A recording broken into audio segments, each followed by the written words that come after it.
Hello, chào mọi người. Bây giờ hôm nay tôi sẽ hướng dẫn các bạn bóc tách ha, có nghĩa là từ một cái khối đặc solid như thế này, thiết kế dưới dạng phơ tu này và mình chuyển nó sang dưới dạng là kim loại tấm sheet metal để mà mình trải phẳng nó ra ha, mình gia công các cái biên dạng chấn như thế này ha.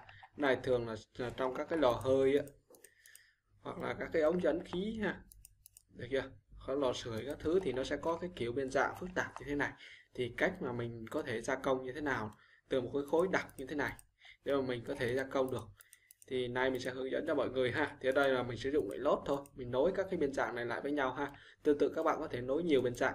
Và bây giờ mình sẽ hướng dẫn mọi người bóc tách nó ra và sử dụng công cụ sheet metal, dùng convert để mà mình lấy lại các biên dạng này và mình trải phẳng nó ra và hướng dẫn các bạn xuất bản vẽ gia công luôn. Ok chưa? Thì đây bạn để ý nó đang dưới dạng là một body này. Bây giờ mình sẽ tách nó ra ha, tách các bề mặt đây. Đây bề mặt phẳng này, mình sẽ cắt nó ra làm 4 ha. Được chưa? Thì ở đây mình sẽ chia làm 4 tấm đúng không? 4 tấm và mình sẽ hàn chúng lại với nhau. Ok. Thì đây đầu tiên mọi người sẽ chia bề mặt này trước ha. Chia bề mặt trước thì mọi người chọn bề mặt nó làm được kép này. Chưa? Sau đó sử dụng công cụ lệnh line này ha, lệnh line. Vẽ nó lại thôi ha, nối lại ha. Dùng lệnh line nối lại, enter thôi. Vẽ 4 đường line ha. Hoặc là bạn có thể vẽ một cái rồi sau đó bạn sử dụng công cụ là mirror qua cũng được ha, tùy, được chưa? Đây ở đây mình sử dụng line mình vẽ ha, mình sử dụng phím tắt là phím L. Ok chưa? Được 4 đường này. Được chưa? Tương tự các bạn tạo cho mình một cái biên dạng bên này nữa ha. Đây mình thì sâu với sketch lên cho dễ ha, sâu con mắt này lên. Hiển thị cái mắt lên cho dễ ha. Hiển thị sketch. Tiếp tục trên bề mặt này ha, mọi người tạo cho mình biên dạng này. Được chưa? Cắt tích vào ha. Sau đó mọi người sử dụng line tiếp ha, L này. Nối chúng lại với nhau cho mình ha. Nối các biên dạng này để mình chia mặt cho nó dễ. Tương tự bên này ha, này mọi người nhớ là cho nó phải fully nhé, biên dạng nó phải fully có nghĩa là hai điểm mút nó phải tiếp xúc với nhau ha. Ok này, line này, đấy, ok chưa? Rồi sau mọi người thoát được két. Sau đó mọi người sẽ sử dụng cho mình một cái công cụ trong phần thẻo phơ tu này, đó chính là công cụ slip ha, slip line. Thì cái lệnh này mình hướng dẫn mọi người khá là kỹ rồi. Thì đây mọi người sử dụng công cụ project, sử dụng biên dạng sketch và một mặt phẳng mình cắt ha. Thì đây mọi người chọn biên dạng sketch, đây mọi người có thể sổ xuống để chọn biên dạng sketch này. Rồi chọn vào mặt phẳng cần cắt này, tích vào ha, sau đó tích ok. Thì nó tự động là chia cho mọi người 4 bề mặt ha, 4 bề mặt này, thấy không? Kích vào này. Lúc mà mọi người chưa sử dụng snip thì kích vào nó đang là một bề mặt ha. Nhưng bây giờ mình chọn lệnh snip thì nó snip line này nó cắt dưới dạng một biên dạng thì nó sẽ là thành 4 mặt giống như thế này. Tương tự mọi người sẽ chọn vào cái biên dạng sketch tiếp theo ha. Sketch này mọi người sử dụng công cụ là slip line, tiếp tục sử dụng slip line cắt nó ra ha. Tiếp tục chọn biên dạng sketch, chọn bề mặt cần cắt, tích ok. Nó sẽ tự động là chia cho bạn thành 4 bề mặt ha, 4 bề mặt. Đấy, rất là hay. Ok chưa? Dựa trên các cái đường line. Thì bây giờ mình sử dụng công cụ là convert nó lại. Đây nó đang một cái khối clip mà người để ý này. Đây nó đang có là một cái biên dạng thôi ha, một cái body thôi, được chưa? Thì bây giờ mình sẽ tách nó làm 4 body bằng cách sử dụng công cụ sheet metal, sử dụng convert to sheet metal ha. Thì đây mọi người sẽ chọn là một cái mặt phẳng làm gốc ha, một mặt phẳng làm gốc này, được chưa? Rồi ở đây mọi người sẽ thiết lập về dày, ví dụ như dày 1 ly 2 mọi người nhập 1 ly 2 hoặc là dày 2 ly chẳng hạn này, thì nhập 2 ly vào này, được chưa? Tiếp tục chọn biên dạng chấn này ha, chọn là bề mặt gốc này, chọn biên dạng bề dày chấn này, bề dày của tấm kim loại này. Bạn có thể là chọn là reverse áo hướng hoặc là ngược hướng thì nó tùy nhé, được chưa? Tiếp tục là chọn vào kép body, có nghĩa là giữ lại hoặc là xóa bỏ body, thì mọi người cứ tích vào ha, tích vào ha, giữ lại body hoặc là xóa bỏ body thì tùy. Pen line là cái đường chắn này, tích vào này. Đấy, tích vào thì nó sẽ tự động ha, tự động là tạo ra biên dạng chắn cho bạn luôn. Đấy, ok chưa? Rất dễ. Đó, dày thì mọi người thấy dày 1 ly thôi ha, 2 ly nó hơi dày ha. Ok, đấy là biên dạng chắn của mình, được chưa? Đúng theo ý đồ dựa trên cái biên dạng phác thảo phơ tu của mình. Sau mọi người tích ok. Đấy, còn bây giờ mọi người sẽ tích vào kép ha, hướng. Mọi người nếu mà tích vào phần tích bỏ cái phần kép body này, tích bỏ này, thì biên dạng body nó sẽ xóa bỏ luôn biên dạng body ha. Đấy thì tận thời mọi người sẽ tích vào ha, mình sẽ lấy 4 bề mặt, sau đó mình sẽ xóa bỏ với sau ha, tích vào. Tự tự ha, sử dụng công cụ convert này rất dễ ha, rất dễ. Dày bao nhiêu thì tùy thường mọi người có thể thiết lập. Sử dụng convert này, tích vào này ha, tích vào ha, chọn vào các cái cạnh này thôi ha, nó sẽ tự động convert các cái biên dạng này, các đường line, bend angle này, đó chính là gì? Chính là các cái biên dạng chắn ha. Rip là tạo ra các gần ha, không cần thiết. Còn mọi người có thể thiết lập cho nó các cái góc hở này ha, corner, các cái góc default ha, các cái biên dạng giao nhau nó sẽ tạo ra các cái góc cắt ha, rãnh thoát này, rồi hệ số dẫn nới nhiệt này, K factor thì người để 0.5, rồi auto relief là chế độ tạo ra cái rãnh thoát ha. Ok, cho tích vào ha, tích vào tạo biên dạng đấy, tích ok. Đó, rất dễ đúng không? Từ một cái biên dạng phát thảo photo mình có thể tạo nó ra một cái biên dạng chắn kiểu sử dụng tiếp convert này ha. Nói chung là nó thiết kế thì nó khá là đơn giản và rất là nhiều công cụ lệnh để cho mọi người có thể thiết kế được, nên là tùy mọi người có thể chọn các cái công cụ nào nó hỗ trợ tối ưu nhất cho mình thì mọi người dùng thôi ha. Đấy, tích ok này. Rất dễ đúng không ạ? Đấy, tương tự bên này cũng thế, sử dụng công cụ convert này. Đấy, tích vào ha. Đấy, tích vào. Sau đó mọi người sẽ tích vào bỏ cái phần kép đi ha. Xóa bỏ body đi. Được chưa? Đấy thì bây giờ mình đã có là bao nhiêu? 4 body. Hồi nãy là bây giờ có một body nhưng mà bây giờ chuyển sang 4 body, nhưng 4 body này nó chuyển sang dưới dạng sheet là có thể mọi người trải ra rồi ha. Đấy, sau khi ấy xong thì mọi người sẽ chuyển qua môi trường xuất bản vẽ. Được chưa?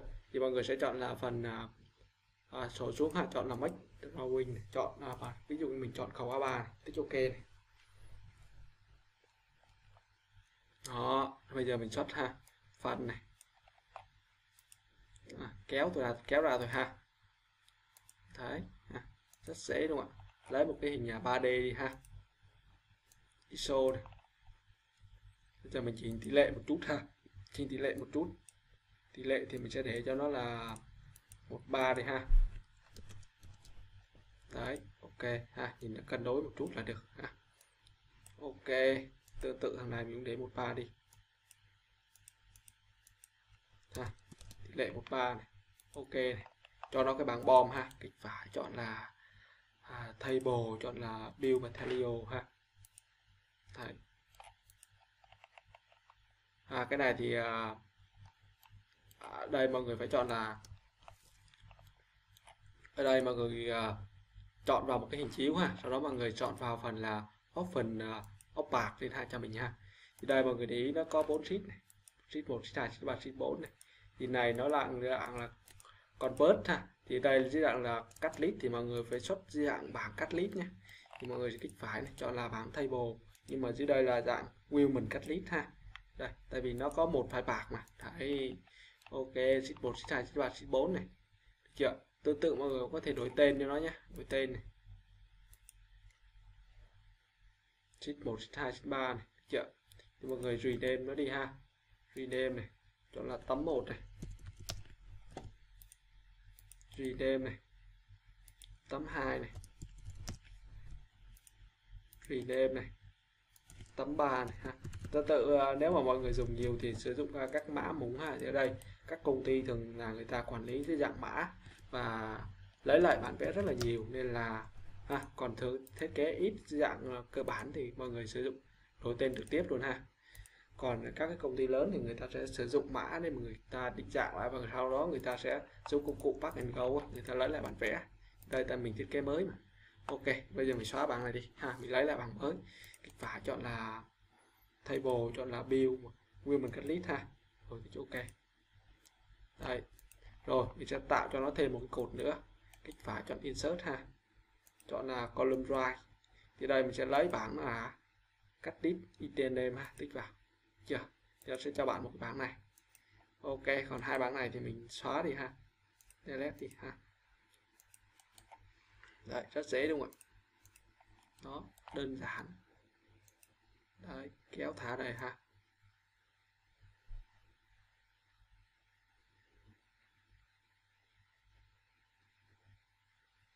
Mình sẽ để chọn kiểu này. Chỗ này đi ha.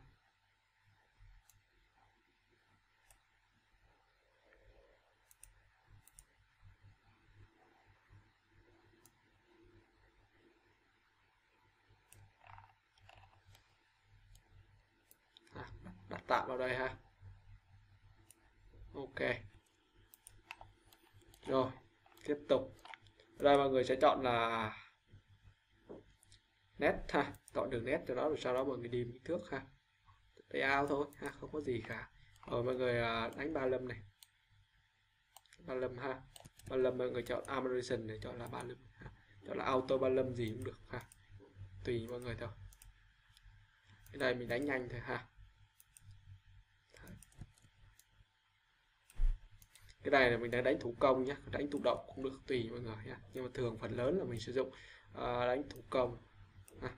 Rồi bây giờ mình sẽ ghi kích thước tổng quan và đi soát bản vẽ từng tấm một cho nó ha, từng tấm một này. Đây là kích thước hàng, được chưa? Còn kích thước từng tấm thì mình phải ghi đầy đủ ha. Đây mình sẽ điền kích thước ha, mình sử dụng phím tắt nên là mọi người chú ý ha. Đấy, đó, rất là dễ đúng không? Đó, đấy, rất đơn giản thôi. Đấy, mọi người cứ làm lần lượt là nó ra. Kích thước này thì kích thước hàn thì mọi người chỉ cần ghi to tổng quan là được,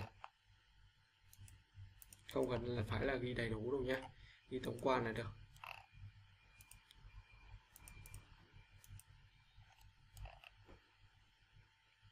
Cái này mình chỉ ghi tổng quan sơ bộ thôi.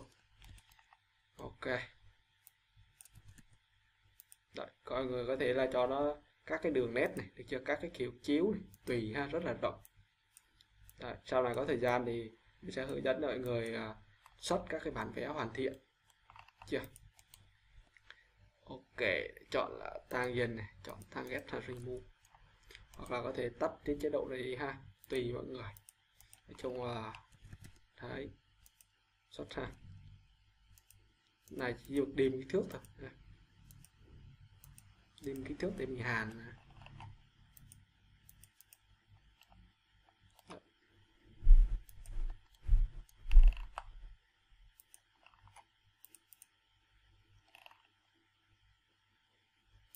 Đấy. Rồi, tổng quan như vậy ha. Đấy, rồi tiếp tục bây giờ mình sẽ đi vào các cái bản vẽ chi tiết của nó ha. Thì tiếp tục kích này.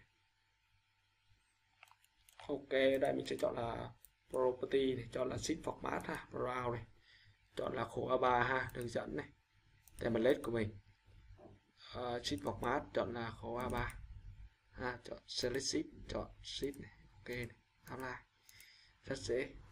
Rồi tiếp tục chọn sheet 2. Bây giờ mình sẽ chọn vào drawing view, chọn model view này, chọn vào chi tiết đó ha. Rồi ở đây mình sẽ chọn là select body, chọn body này. Rồi số này xuống, tấm 1 là chi tiết nào số ra ha, chọn vào. Đấy, tích ok. Đó, rất là dễ thôi. Đấy, rồi bây giờ mình điền kích thước cho nó. Đấy, đấy. Chưa? Cho nó lớn một chút ha. 2 đi, 3 thì cũng được ha. 3 đi ha.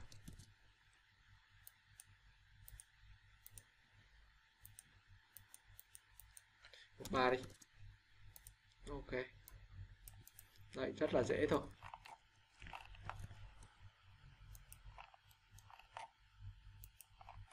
Tương tự mình điền giống bên kia ha. Chi tiết số bao nhiêu đó.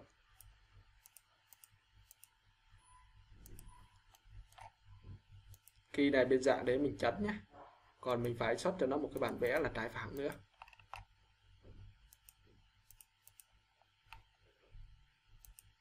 Ok. Lấy thêm cho nó một cái bản vẽ trái phẳng nữa ha. Chọn model view này. Chọn vào chi tiết số 2. Được chưa? Chọn select body ha. Chọn body 1 ha, body 1. Số ra chọn body đó ha. Và chọn là lấy thêm một cái hình chiếu nữa ha. Hình chiếu flash enter. Lấy ra ha. Kích vào đây. Đấy, đây chính là cái bản vẽ trái phẳng của nó. Được chưa? Đây mình sẽ xoay nó 90 độ đi ha. Ok. Cho nó tỷ lệ 1:2 chẳng hạn. Tỷ lệ này lớn một chút. Đấy, ok chưa? Đó. Rất dễ đúng không ạ? Tiếp tục mình dim ha. Dim được ha. Rồi. Mình cũng đánh balon cho nó. Chi tiết này là chi tiết số 2. Để mà người ta phân biệt được chi tiết này là chi tiết số mấy nằm trong bảng bom. Đúng không? Đấy. Rồi dim thôi ha, cài phím tắt rồi một cái dim thôi, rất dễ thôi. Đấy, hoặc là mọi người có thể chọn vào rồi annotation này, chọn Smart Dimension này ha, nhưng mình cài phím tắt cho nó thì mình sử dụng nhanh. Còn bạn nào mà chưa thành thạo thì có thể kích trực tiếp vào, kích hơi lâu một chút ha. Rồi các cái góc này để chắn này, thấy chưa, các cái biên dạng chắn thì nó rất là quan trọng này. Rồi bề dày là bao nhiêu này, ghi vào ha. Đó, dày 2 ly này, bao nhiêu ly đó thì ghi vào ha. Đấy, đó, rồi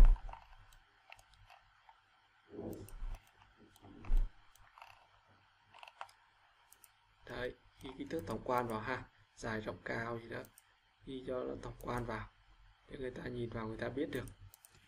Đó. Rồi chiều cao này ha, các cái góc chắn này, được chưa? Rồi sau đó mình sẽ dim kích thước này, cái này thì mình sẽ gá lên bàn máy CNC cắt laser. Đấy, cắt ra file này, rồi dựa vào thằng này thì người ta sẽ chấn từ đâu, chấn từ đây này, lên đây này, lên đây, lên đây này. Đo ghi các khoảng cách này để người ta biết được biên dạng chấn của mình là như thế nào. Đấy, đấy, ok chưa? Đấy, khoảng cách này là các cái khoảng cách để mà người ta gá vào, người ta chấn đấy, gá vào cái cối chấn. Đấy, rất dễ đúng không ạ? Đấy, ok. Đó, ở đây mình tạm thời ghi tương quan này nhé, các bạn chú ý là phải ghi kích thước đầy đủ. Tương tự này, sheet 2 này, chọn drawing view, chọn model view, chọn file path này, chọn select body này, chọn vào chi tiết số 2 này, chọn vào này, cắt tip name này, chọn tấm 2 này, tích ok này, chưa? Đấy, rất dễ thôi ha. Đấy, thì cứ điền đầy đủ vào. Rồi từ đây sẽ phóng xuống,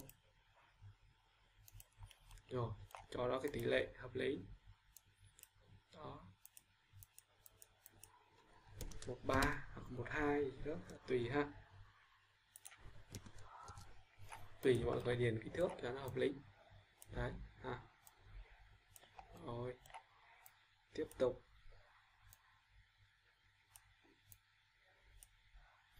lấy thêm cho nó một cái hình chiếu ha. Chọn select body ha, chọn vào body số 2 và lấy một cái hình là trải phẳng nữa, đúng không ạ? Một trải phẳng để mình xuất ra để chép để cắt laser mà, tích vào đây. Đó, được chưa? Cho tỷ lệ này lớn một chút, có thể là 12 đi chẳng hạn, 12 đi ha, 12 đi. Đấy, ok chưa? Rồi, mình chỉ việc điền kích thước thôi. Kích thước này chính là kích thước để mà mình gá lên bàn rào, bàn CNC để mình cắt ha. Các bạn chú ý là đối với các công ty hoặc là các cái xưởng của các bạn, máy bao nhiêu thì các bạn phải thiết lập cho nó hợp lý ha. Đó là mình thiết kế cho hợp lý. Còn nếu mà nhỏ quá thì mình phải cắt đôi ra hoặc là cắt tư ra để mà gá lên bàn máy ha. Nếu mà dài quá thì gắn lên bàn máy nó không vừa. Ví dụ như máy 6m mà các bạn gá sản phẩm phôi của bạn lên 8m, 10m thì khi đó các bạn phải cắt đôi ra ha. Chứ còn gá lên thì nó không vừa bàn máy thì sẽ không cắt được. Vậy là phải chọn cho nó hợp lý. Rồi ok, tiếp tục này. Đấy, rất là dễ thôi, cái việc điền kích thước thôi. Đấy, điền kích thước này để người ta nhìn vào người ta chấn. Còn kích thước mà trải kia là người ta cắt, rồi dựa vào đó cũng là một phần để mà người ta chấn ha. Đấy, nhờ vào các cái góc này này, up down lên xuống là bao nhiêu này để người ta chấn cho nó hợp lý, chưa? Đấy, ok. Các bạn ghi kích thước cho nó là luôn luôn là phương vuông góc ha.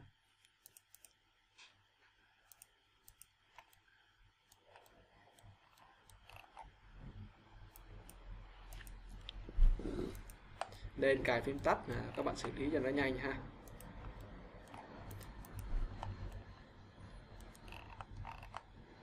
Rồi bề dày là bao nhiêu vào?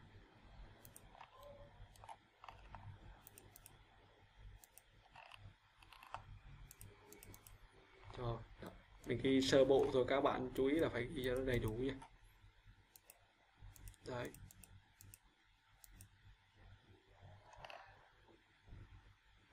Đó, ok chưa? Đấy. Thứ tự các bạn điền cho nó đầy đủ vào. Rồi sau đó các bạn mài rồi phun sơn nên nó sẽ bóng đẹp hàng ngày à. Chưa? Mọi thứ nó rất là đơn giản, đừng có phức tạp quá làm gì. Đây, chưa? Rất dễ thôi. Tiếp tục mọi người chọn Shift 3, chọn vào Model View, chọn vào chi tiết bạc đó, chọn Select Body này ha. Các bạn chú ý là nên rename giống như mình này, nó dễ quản lý này ha. Đấy, cắt list name này. Tấm 3 đúng không? Sổ xuống, chọn body của tấm 3, kích vào. Nhiều trường hợp nó có nhiều body giống nhau thì các bạn chỉ cần chọn một body là được. Kích ra, rất dễ luôn. Ở Solid cuộc này thiết kế rất là nhanh. Ở cái việc mà ví dụ như thiết kế cái loại tấm thì mình nghĩ các bạn nên thiết kế trên SolidWorks hoặc là Inventor. Hai phần mềm này nó thiết kế cái loại tấm rất là nhanh. Đó, tiếp tục chọn Model View ha. Đây, cài phím tắt sử dụng cho nó nhanh. Tập số 3 này, tập số 3 này. Đấy, ok này. Đó, xem không ạ? Sẽ chọn là trái phẳng này, và Adventure này. Đấy, ok. Rồi xoay 90 độ này, cho nó theo phương thẳng đứng này. Đấy, ok, cho nó tỷ lệ lên này, tỷ lệ này, ok, tỷ lệ 1:2 này. Đấy, rồi các bạn đánh dấu cái này là có chi tiết số bao nhiêu ha. Model View này, chọn 35 này. Đấy, tương tự thằng nào cũng thế, hồi nãy mình chưa đánh bom ha. Đấy, có nghĩa đánh 35 này để làm gì? Để người ta nhìn vào cái bảng bom này, cho biết là tấm bao nhiêu và số lượng bao nhiêu, cho nó dễ ha. Tương tự này, chip 4 này, chọn vào Model View này, chọn vào chi tiết bạc này, chọn Select Body này, chọn vào chi tiết 4 này,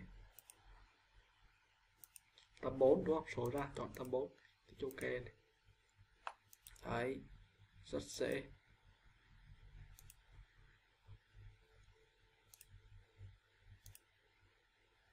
Rồi, bây giờ mình sẽ cho nó tỷ lệ ha.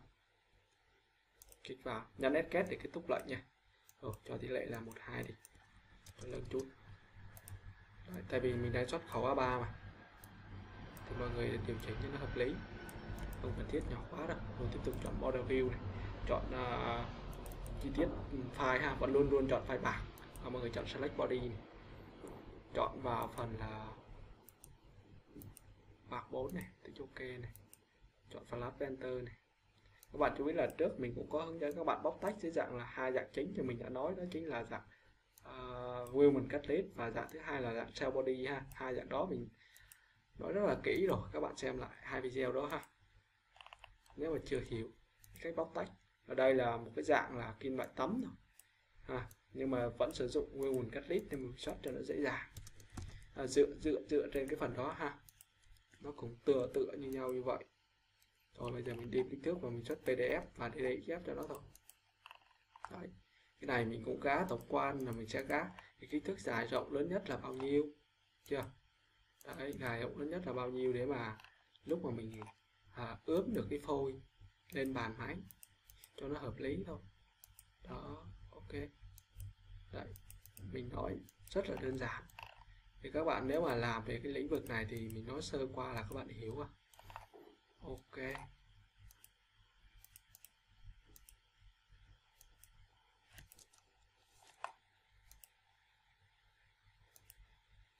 Rất dễ đúng không? Đấy, từ từ cứ làm lần lượt như vậy ha, điền cho nó đầy đủ vào. Quan trọng nhất là các cái biên dạng này.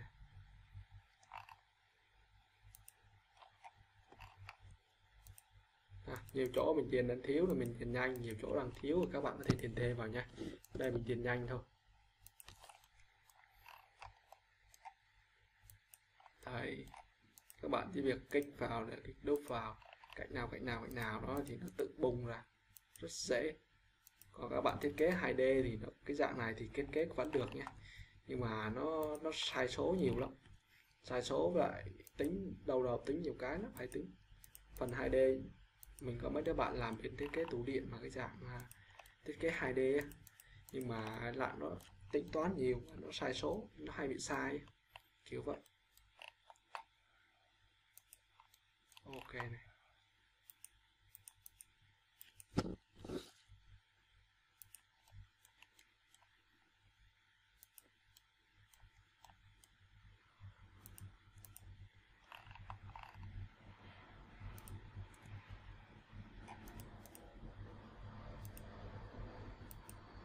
Mình sơ bộ tham quan thôi, các bạn nhớ điền nó đầy đủ vào ha.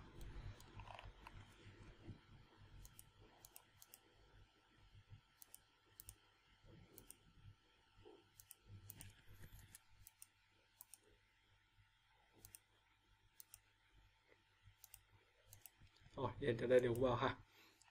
Cái điền này nó rất là đơn giản thôi, các bạn cứ việc kích vào là nó tự bắn kích thước ra. Nó tách nó có rất là nhiều kiểu ha. Mọi người thiết kế, nếu mà thiết kế chuyên về kim loại tấm thường là ít sử dụng cái công cụ convert này. Còn mà những bạn mà thiết kế là kiểu là nó rộng á, phần lớn là thiết kế khung này rồi cái thệt nửa khung nửa kim loại tấm này thì thường sử dụng convert này nhiều. Còn mà thiết kế chuyên về kim loại tấm như tủ điện này, máng này, thang, cáp này thì ít sử dụng công cụ convert. Nó đa dạng về thiết kế lắm. Sử dụng convert thì mình nó đa dạng hơn. Còn sử dụng kim loại tấm thì nếu mà mình tận dụng lại thì thường nó hay bị lỗi lắm. Còn mà cái dạng mà thiết kế là dạng future thì nó rộng, mình tận dụng bản vẽ nó rất là dễ.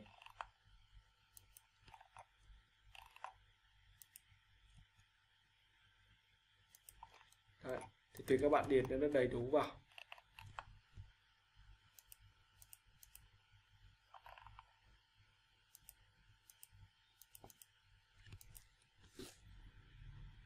Ở đây thì mình hướng dẫn cho mọi người thì không có làm kỹ cái phần điền kích thước như nào cho nó đầy đủ rồi cho nó khoa học cả.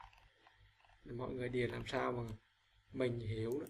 Các cái người gia công người ta hiểu được là ok rồi, cũng không cần quá gì là cầu kỳ phức tạp lắm đâu ha. Đi học thì các bạn phải ghi là phải theo tiêu chuẩn này theo chuẩn kia, đi làm thì nó theo thực tế nhiều mà thường là thực tế nó khác với đi học nhiều lắm.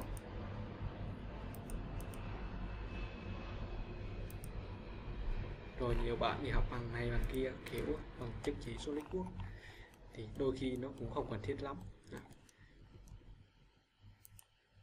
Ok, cứ bỏ thời gian ra học một vài tháng, sau đó ra công ty thực tập thì người ta cũng hướng dẫn cho các bạn làm.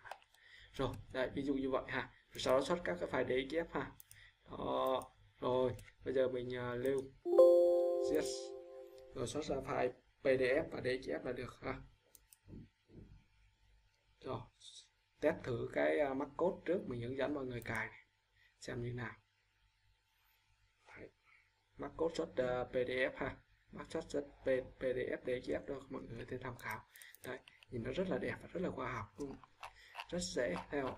Đây, cái này là cái template của mình ha, nó sẽ có cái folder chứa cái thư mục cái file đó ha, cái đường dẫn đến cái file đó thôi. Rồi này, đây rất là đẹp, rất là khoa học. Đấy, theo một file là biên dạng này ha, file top drive, một file cắt này, file cắt này người ta sẽ dựa vào biên dạng này người ta chấm lên ha, khỏi cần hình 3D. Tương tự ha, và mọi người điền đã đầy đủ ha, rất đẹp và rất khoa học. Thì mọi người có thể tham khảo một số cái cách trình bày của mình. Đấy, thì bạn chú ý cho mình cái phương pháp này ha, phương pháp convert dưới dạng là kim loại tấm sheet metal này, từ một cái dạng thiết kế dạng future này mà mình chuyển nó qua kim loại tấm. Ok, xin chào và hẹn gặp lại. Chúc các bạn thực hiện thành công. Đừng quên ấn like và đăng ký kênh cho mình. Xin chào và hẹn gặp lại.